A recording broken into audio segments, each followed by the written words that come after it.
Bonjour à tous, nous voilà pour le deuxième épisode d'Astronome qui a aussi été réalisé donc à la fête de la science sur le Cosme-Jean. Pour le portrait de Xavier Girard, responsable du Planétarium Galilée à Montpellier, très actif dans le domaine de la vulgarisation, en plus d'être astronome amateur. Il nous fait part des rencontres qui l'ont marqué en tant que professionnel, mais aussi de ses envies futures. Pour cette deuxième vidéo, nous avons essayé de prendre en compte un peu vos remarques. Au niveau du montage, surtout au niveau des cuts. En revanche, le tournage étant déjà fait de ce côté-là, rien de nouveau. Si ce n'est sur le plan de l'invité qui est un peu plus proche. En tout cas, n'hésitez pas à donner vos avis sur la construction de la vidéo dans le futur. Mais aussi de vos idées de portraits. Séraphin et Nicolas sont toujours derrière l'APN. Et on pense très fort à eux. À plus.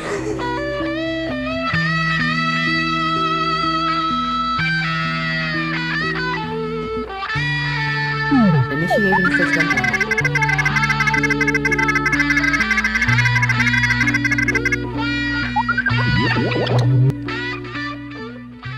Donc, nous sommes ici là pour la fête de la science et nous avons avec nous comme invité Xavier.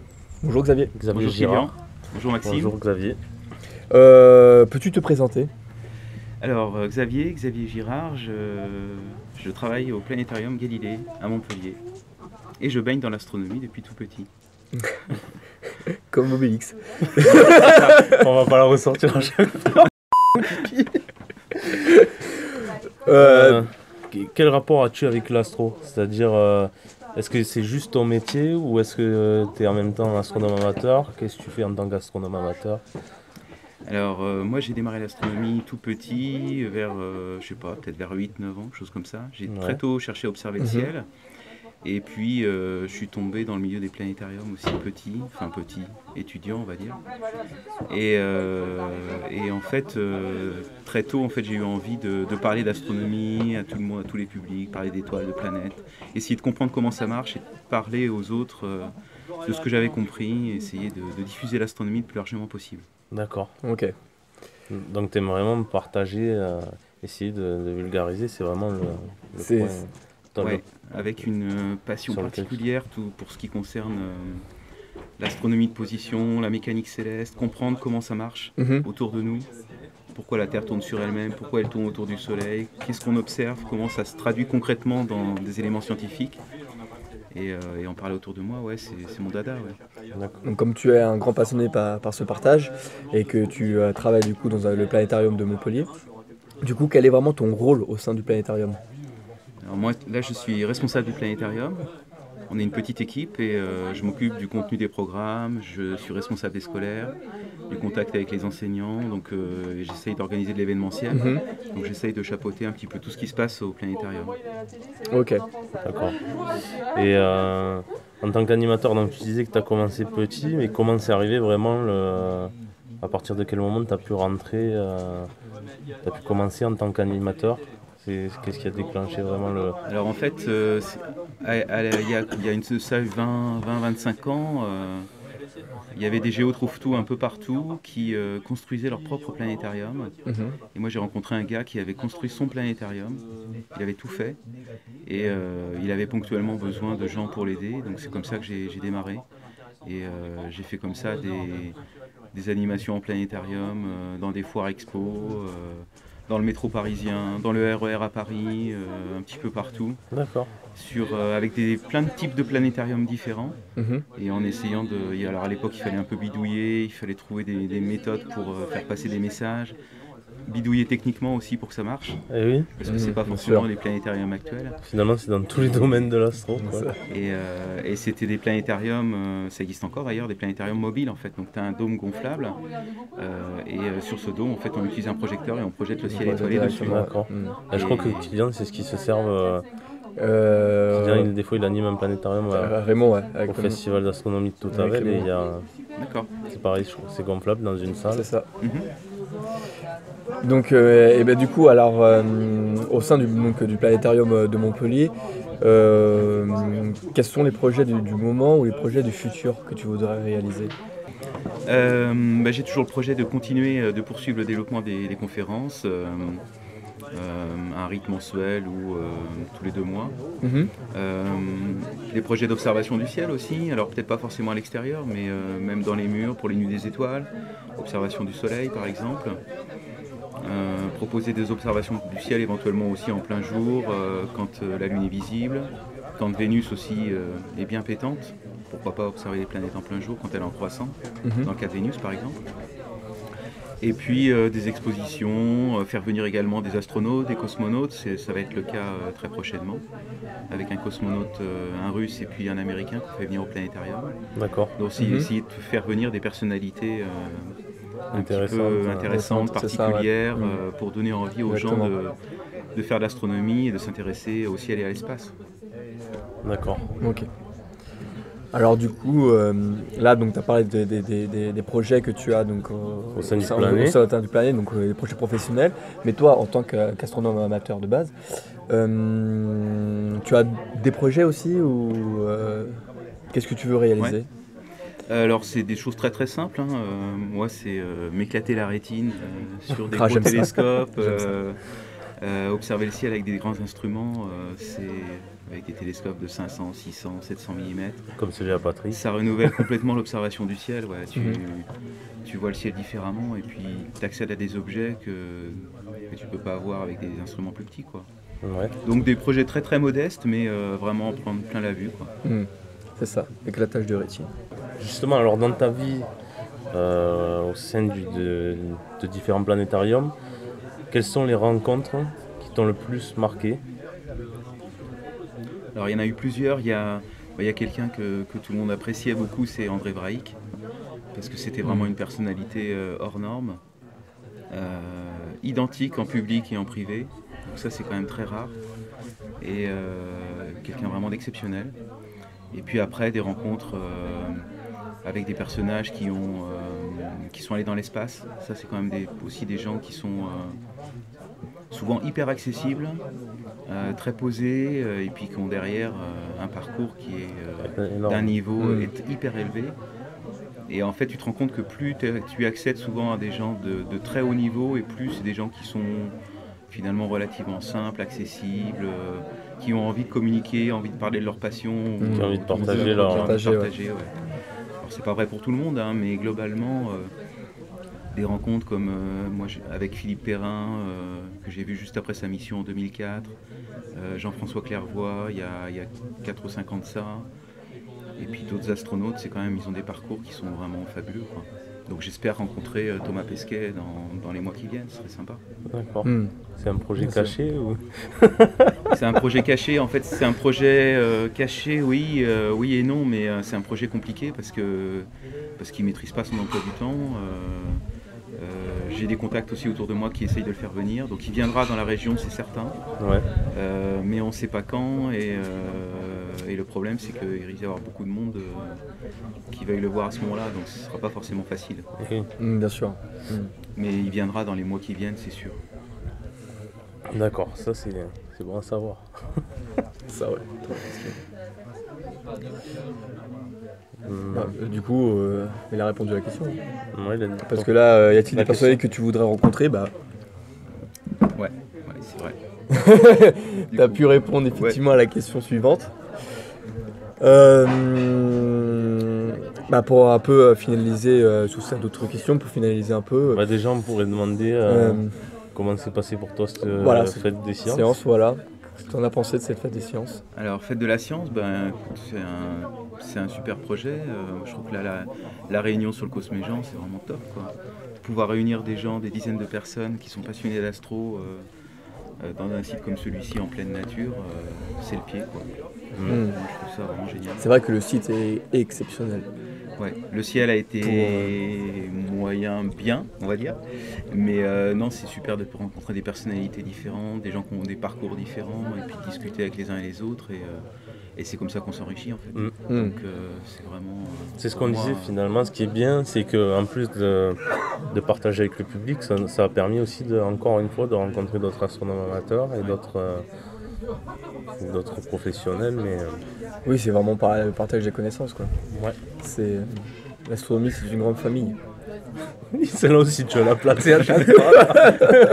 Pouvoir mêler des professionnels comme Gérard Jasniewicz, des amateurs, des observateurs, des photographes, des radioamateurs aussi. Enfin, l'astronomie, c'est plein de parcours complètement différents, des gens qui ont des besoins différents et qui communiquent entre eux comme ça. Moi, je trouve ça génial. Bien sûr.